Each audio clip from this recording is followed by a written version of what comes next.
All right, to this a suggestion via a channel member. The name of the video is Musk calls some Trump supporters, contemptible fools, escalating tensions with MAGA hardliners. Guys, all I can think about is this is probably going to be something about the immigration issue, right?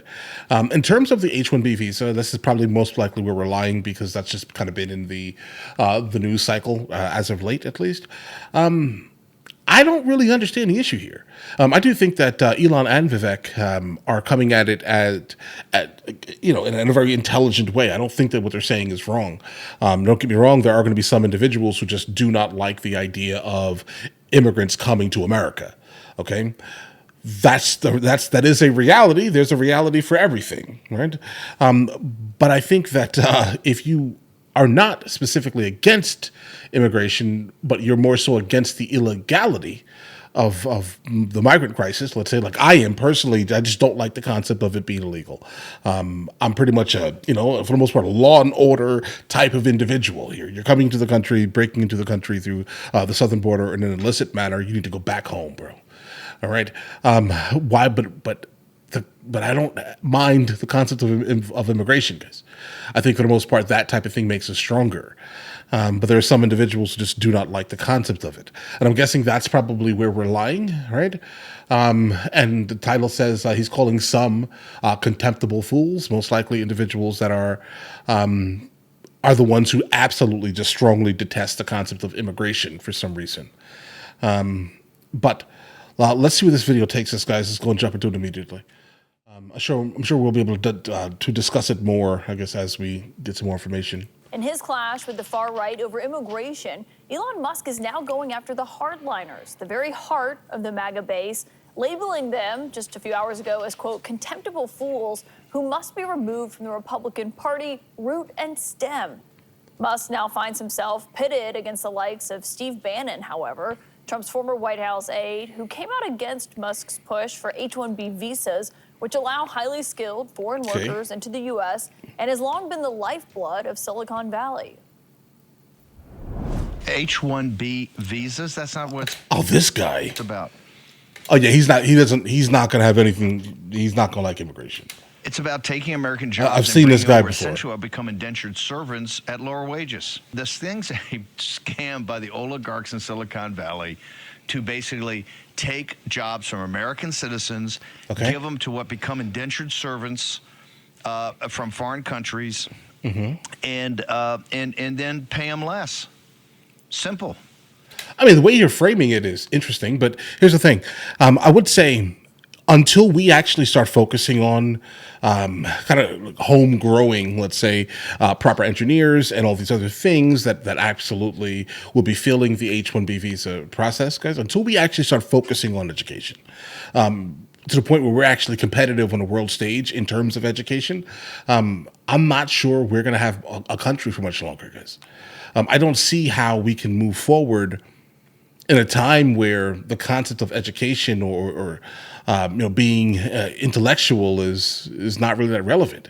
You get what I'm saying here, guys? This is not the time we're in, and I can tell you this based off of what I do specifically, what is more interesting to people and what is not interesting to people at all, right? I mean, we're not education first, guys. We're drama and controversy first.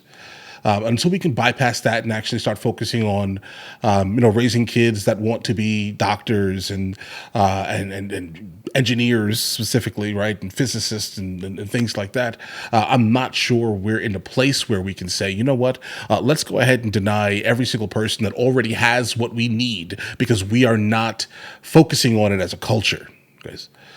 It's either we adapt to the scenario we are currently in, where education is not the number one thing for most Americans, or most people want to do kind of what I'm doing right here, or something else in the entertainment field, or all these other things, instead of actually things that have the ability to push the country forward, guys. So I hear what he's saying here, but we're lacking in the department of education. To let him into through the golden door.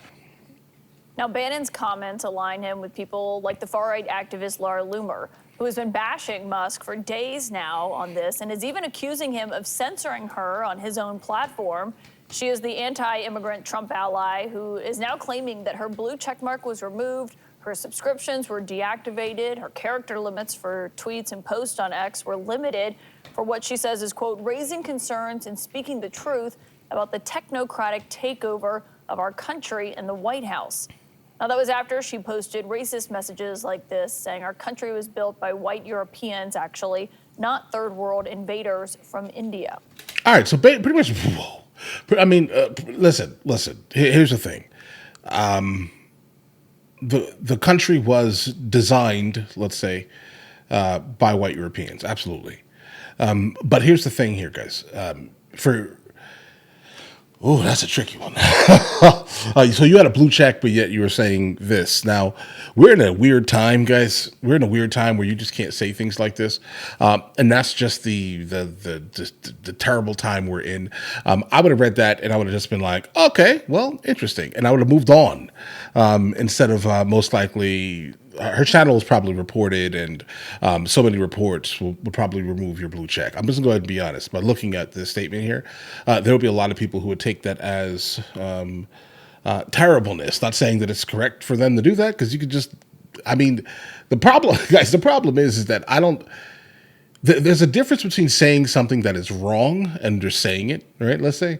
But yeah, the country was definitely designed by white Europeans. This is not even like this is an argument, let's say. Okay, that's not an argument. It's just not an argument. But how it's said, there were some people who are just going to be like, "Oh my God, how dare you say the truth? That's crazy." And I'm not one of those individuals, bro. Like, listen, if it is, you can call me whatever you want. Basically, if it is true, it is basically true. Okay, I'm sorry. It's going to hurt my feelings that you're telling me the truth. And how many times I'm called fat during the day? Guess what happens? I ignore it. You know why? Not I'll ignore it. I acknowledge it. I'm just like, yeah, you're right, and move on. More on what she is saying about why she lost those privileges on X in a moment with Donny O'Sullivan. But all of this began after Trump named Shriram Krishnan, a tech entrepreneur and investor who was born in India, as his senior policy advisor on artificial intelligence. He's not an immigration advisor for Trump, but this started this entire backlash. And it's culminated today with Elon Musk not backing off of his stance, despite the backlash that he is facing from the MAGA right. Instead, he's writing tonight, anyone of any race, creed, or nationality who came to America and worked like hell to contribute to this country will forever have my respect. Noticeably silent in all this infighting in his party, the president-elect himself. My political sources tonight are the former Deputy Assistant to President Biden, Jamal Simmons, Editor-in-Chief of The Dispatch, Jonah Goldberg, and CNN senior correspondent Donny O'Sullivan. And it's great to have you all here. Jonah, I'm sure you've been watching, just like I have, as all this has been playing out, only getting worse today with really just seeing these people at each other's throats on lines. What does it say to you that Trump himself, who is the king of weighing in on things online, has not done so? Why would he? Because he doesn't have a good answer to this problem, right? He's got a very tight, small coalition as president. Like, if I was advising him, I would tell him not to respond to this at all. Like at all. Presidents go, and there's just not a lot of give in it. I mean, it's symbolized by the fact he's going to have a 2-seat, maybe with this new defection, a 3-seat majority in the House. If you have 3 or 4 or 5 congresspeople who agree with Laura Loomer and Steve Bannon, then you can't get any legislation done that Elon Musk wants. And so he's stuck in this hard place where he hasn't quite yet figured out how to get peace amongst the various Trumpy tribes back together. And I don't think this is going to be the schism that tears apart MAGA, but it is the first sign of what is probably going to be a good number of schisms and fault lines that divide people who have irreconcilable positions. Yeah, it is remarkable to see this, because some people who have studied Elon Musk for a long time were saying that when this friendship was blossoming, that inevitably there are major differences between Trump's base and them on this issue. And Donny, just on how all of this started was with Trump's pick for an AI advisory role that's going to be sitting not in the West Wing, but in the building next door. And this has caused such a huge issue where Laura Loomer, we'll get into that in a moment, but was accused of posting his address online and sharing documents like that, which is why some people said was the real reason she was taken away from those things on Twitter. Yeah, I mean, I think, look, a big part of the reason that this advisor in question is being targeted is because he's not white. He's Indian. And, you can just go on to X and see the vitriol around this conversation. I mean, they try and say it's about visas and everything else, but really you do not need to scratch the surface too far just to see the level of racism and hate and just really ugly stuff that's happening on that platform. And that is in part, right, because a lot of the white supremacists and racists and others who had been suspended by Twitter for spreading hate under the previous ownership were all brought back onto the platform under Elon Musk. And so what you're having now is you have people who are also incentivized by the structure put in place in Musk to have these kind of viral posts where they pick on somebody essentially and try to get them to go viral. And chief among them is Laura Loomer, who, for people who don't, she's not a household name, for people who don't know her, she has pushed conspiracies about 9/11, even though Trump took her to the 9/11 memorial with him. She was on his campaign plane. We saw her getting off of it with I've never heard of her a day in my life, bro. him earlier during the Trump That last guy said a whole lot. 2024 race not that long ago. She is claiming Musk is censoring her. I heard from people who are opposed to her earlier today saying that's not what's happening here. What did happen with her account? So, yeah, Loomer has about 1.5 million followers on X. She's a big voice in the MAGA world, right? As much as I think maybe a lot of established Republicans, even people who are close to Trump, would like to say that, she doesn't have influence. She does certainly in this space. What happened over the past 24 hours is she has a verified blue badge account, which I think to a lot of people just say, so what, it's a blue badge. But what that allows her to do on the platform under Musk is it allows two things. One, it allows her to get revenue from the ads that are shown next to her post. So it completely benefits her to say the most wild things that you could possibly say. All right. I mean, I've literally never heard her name spoken before. So that's a way that Musk has set up the platform to try and monetize it, to try and encourage people to post more on the platform. And also she has paid subscribers on the platform. We don't know how much money she was making, but oftentimes that can go into the many, many thousands every month. So that has been taken away from her. We haven't heard from X, we haven't heard from Musk specifically, but Musk did call her out a few times during the week, essentially calling her a troll. Yeah. Okay, so basically she got demonetized. I think he outright called her. He did. At one point. Undeniably, she is. And again, if it was based off of the statement that she made, I don't really care, bro. That's not enough to be angry about. Listening to it, well, how about this? Reading it, it doesn't. If it was wrong, I would be like, okay, well, that's just completely wrong, guys, right? The reality. But it's not wrong. But now I understand the realms of people's emotions these days, and they read something, they take offense to it, and then they start reporting it. And I'm guessing based off of the sheer amount of reports that were done on that, because it probably went super viral. And then you have multiple countries that are also most likely associated to, let's say, the country named. There's a lot of people over there, bro. They can easily hit that report button a couple million times, no problem, right? And if that's the case, then bro, yeah, you got demonetized exclusively because of it. I understand how social medias work these days, okay? And if that's the case, then unfortunately, maybe not be so kind of in your face with the statements you're making. But I guess that's her overall, course of action. I think that everyone, if you like her or dislike her, can agree on that. Like that would never work on We're YouTube. going to ask a House Republican in a moment about his view on this and where Not the like stance that, is and not be going from, monetized. Whether anything can get done in Congress. We had Jared Polis, the Democratic governor of Colorado, on the program last night. He was agreeing with Vivek Ramaswamy and Elon Musk, and I heard from people after saying, that's not going to help Elon as he's making his case here, with Democrats agreeing with him. Yeah, the problem on the Republican side right now, the MAGA Republicans, they've got three strains.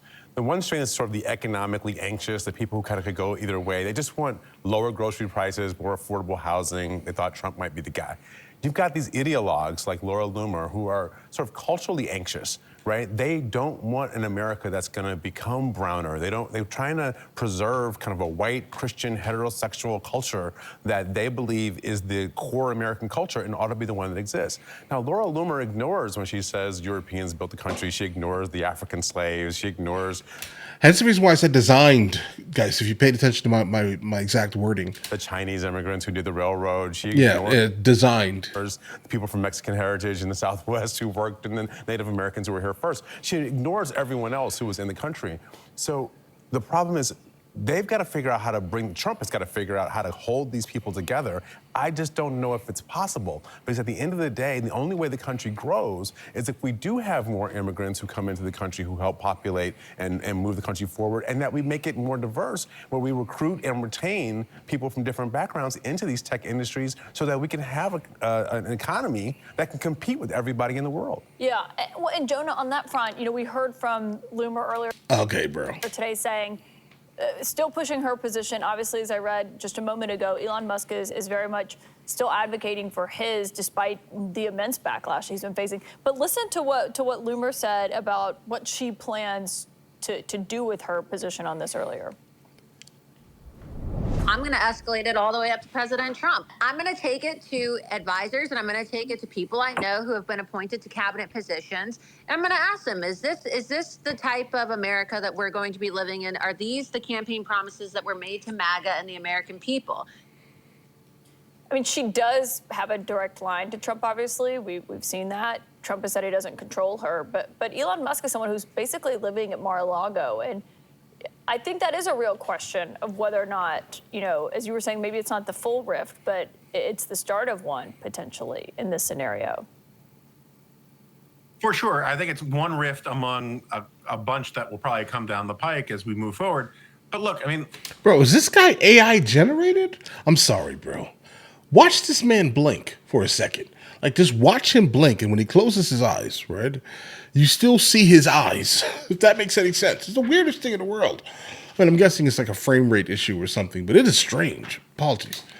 Watch his eyes. It's a heart of stone not to laugh at this situation that they've gotten themselves into. Trump, is this classic, what do I have to do to put you in this condo today kind of salesman. And he makes promises to the Musk faction. He makes promises to the Laura Loomer faction and a bunch of other factions in between that cannot be reconciled with each other. And look, I'm much closer to Elon Musk on the policy issue here than I am, even remotely with Laura Loomer about any of this stuff.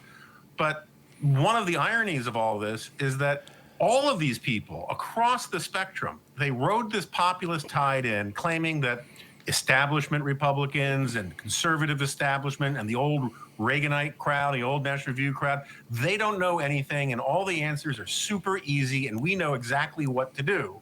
Okay, so you're basically anti-populist. This guy is the establishment. Okay, thank you for confirming that. And then it turns out they come in, and it turns out this stuff is really complicated. H-1B program is complicated for how you reform it, how do you expand it, what do you do about chain migration? And the serious people were all pushed aside in favor of all of these populist yahoos from Steve Bannon on down. And now they're the dog that caught the car, and they don't know how to do any of this policy because they haven't done any of the legwork on it. All right, guys, let's move on. It's over anyway. Good. Yeah, guys, I am anti-establishment. I hear what this guy is saying. This guy is saying, "Oh, things are a lot harder than they look to be." Yeah, obviously, that's almost. I don't think anyone believes that was the case. I mean, hopefully, everyone was fully aware that things were going to be very interestingly. They would need to be done in an interesting manner, right? But guys, I am going to be basically forever be in the camp of immigration. I have no problem with it, guys. There are some people who do have problems with immigration, and a lot of the problems are odd sometimes. Not all the time, but sometimes they're odd. They kind of expose themselves a little bit sometimes when they speak on these things. But I want to go ahead and say the H-1B visa, from my opinion, would be the way to curb illegal immigration almost immediately. I'm all for let's do like a timed H-1B visa, okay? In like specific sects. You go into the country where the majority of the people are coming from, set up like employment agency type of things, right? And we can kind of fix the concept of illegal immigration.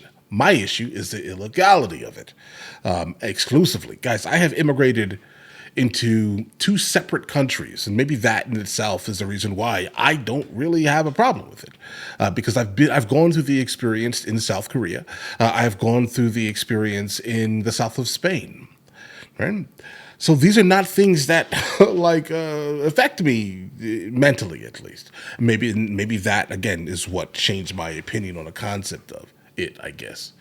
But I do think that if you do want this country to be better than it is today, based off of our population, the education level of our population, like the cultural knowledge, let's say, of our population, the social knowledge of our population, we need to bring in some of the best and brightest, let's say, of other nations if they want to come, bro. And I think that's just the way to go. Chain migration is going to also be interesting. I don't really have a problem with that either, because we're not talking about a gigantic amount of. Well, I guess we are talking about a gigantic amount of people. But again, I'm not someone who has a problem with migration or immigration. I have a problem with illegal immigration, asylum fraud, remittance. Right? I have a problem. These are all my issues. Okay, in one. In terms of this overall underlying topic, guys. Yeah, look, guys, there are extremists on each side. There are, guys. The left extremists are generally all over TikTok and all over Disney and Hollywood. All right, they're the ones influencing with their moral superiority, let's say, the masses. Okay, while the right tends to be online and saying. The right extremists tend to be online saying the craziest things they can possibly muster for attention. Guys, if we can just kind of meet in the middle and just understand that there are good and bads from both sides, right? That'll be amazing. Like we can go back to like, I don't know, being married, let's say, and one person in your marriage, let's say, wants to vote this way, and the other one wants to vote, oh no, let's vote this way, right? Because remember, your vote is your vote type of thing, right? You don't loan your vote to anyone, because right now we're in a weird time of like everyone just having to agree with every single thing that someone says, or the world crumbles. Basically, it's the craziest thing in the world. I hate this time. If we could just get past all the nonsense, that'll be amazing. Be honest. But in the meantime, guys, listen, if you guys are new here, please like and subscribe. You guys all have an absolutely amazing day. Enjoy your day thoroughly. This is my lightsaber. Hey guys, you guys subscribe to the other channels? Logical Movie Reviews with Mr. L. Boyd, along with Mr. L. Boyd Music. Oh, also, Mr. L. Boyd Discusses. Guys, check it out. And if you haven't heard it today, it's amazing.